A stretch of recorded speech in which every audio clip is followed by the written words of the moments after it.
Alright guys, what's up? Hope you're doing well.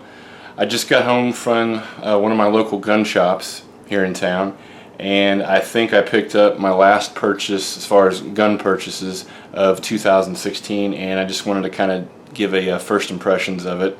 I haven't, since I just got home, I obviously haven't shot this particular gun, but I have run a TP9SF before, so I figured I would share it with you and we'll go over it and take a look.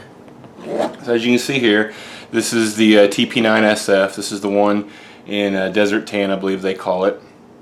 And the only experience I have with this gun was back in May when I took fighting rifle class. It was my last trip down to Camden, Tennessee. I had mentioned to James how I'd like to see one. I knew he had one, or actually had a few, and he said, "Here, man, just go ahead and run it for the weekend." Even though technically it's a rifle class, you tend to put around 200 rounds through your sidearm, working on transitions and stuff. And of course, it was already equipped with a NSR tactical inside the waistband holster from Dave White. So I said, I said hell yeah, and jumped at the chance. So a little bit of range time before and through the class, I probably put about 200 plus rounds through it, and I liked it. It didn't seem to be anything really groundbreaking or earth-shattering, but I was impressed with it. It shot really well. I liked the ergonomics, and even for being a full-sized gun, it was really incredibly easy to carry, especially with a good belt and a good holster. But yeah, I didn't really notice any problems with it, even though I'm used to carrying a compact gun like the SIG 320 or the Glock 19.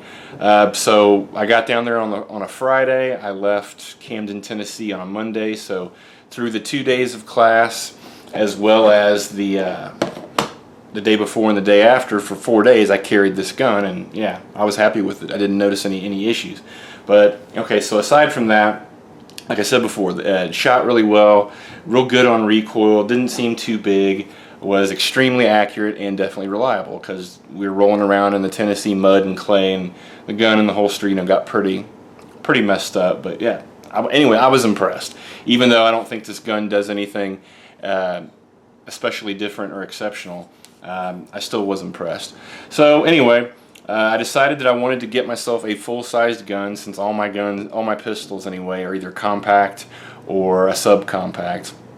And I was kind of mulling through my mind whether or not I wanted to get a Glock 17 or this. And I like Glocks, I appreciate them, and I definitely respect them, but I never would consider myself a Glock fanboy. So anyway, I wanted to get something a little different. I got this also for about $150 cheaper, and it also carries an extra round.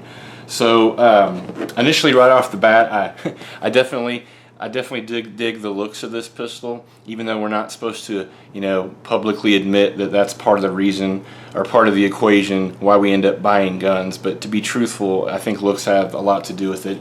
And overall, I think the SF is definitely a handsome gun, and it has a good low bore axis. One thing I really liked about it is that you can really get your hand up under the slide really high and tight, because it's got a good little gap right there. And I know a lot of Glock guys tend to do an undercut on their trigger guard, but hopefully, if you can see there, this from the factory seems to have what I would consider a pretty good undercut. Again, to me, that doesn't really matter too much. I'm used to shooting guns just the way they are. But as far as the frame goes, I'm decently impressed with the texture of the frame there on the sides. You see here, you have this. The reason why it's black is because these back straps are replaceable.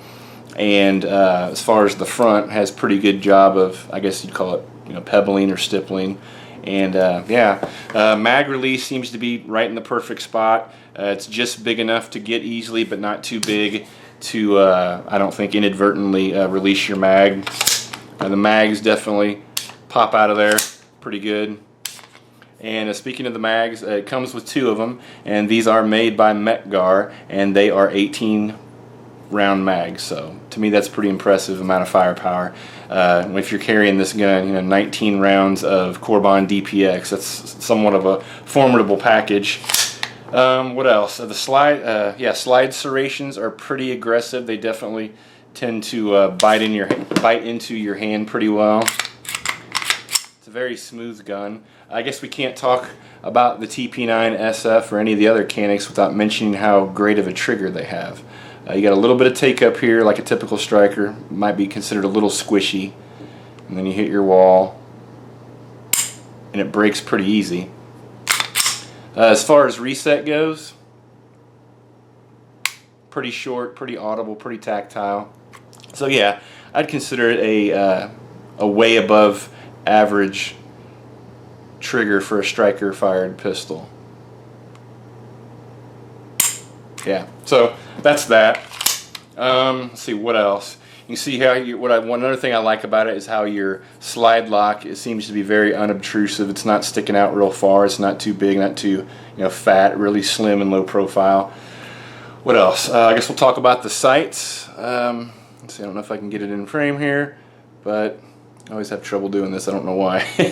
But hopefully you can see there. It's 3-dot sights with your line in the middle. I guess they're good sights. They definitely are steel. They're metal sights. For me, a 3-dot sight is way too busy. I like your Ameriglow eye dots and your XS big dot type sights. So eventually these will probably get replaced. But I think what I will do is I'm going to take like a black paint pen and I'm going to black out the dots. Therefore you just have I guess a poor man's version of big dots. You just have your vertical line and your front sight post. I think that's going to work out for me really well. Let's see, as far as takedown, pretty simple. Just pull your takedown tabs here. Very similar, I guess, to a lot of other guns and a Glock including. Nothing real exceptional inside. It looks pretty much like every other standard striker fired pistol, but everything's real clean. Same with the inside of the slide. It looks pretty much standard fare. It does have a captive guide rod on here with the, captive spring on a steel guide rod, and the barrel, which everything I've read is chrome hammer forged, and I guess barrel life expectancy is, I heard, around between the 50 and 60,000 round range. So. Wow, that's impressive. Realistically, I will probably never put half that amount of rounds through this barrel. But speaking of barrel, it's a 4.5-inch barrel, which is a nice size for a full size. Just go ahead and put it back here. Take your guide rod. That's the one good thing about these pistols, is that they're extremely easy to take down and I assume work on.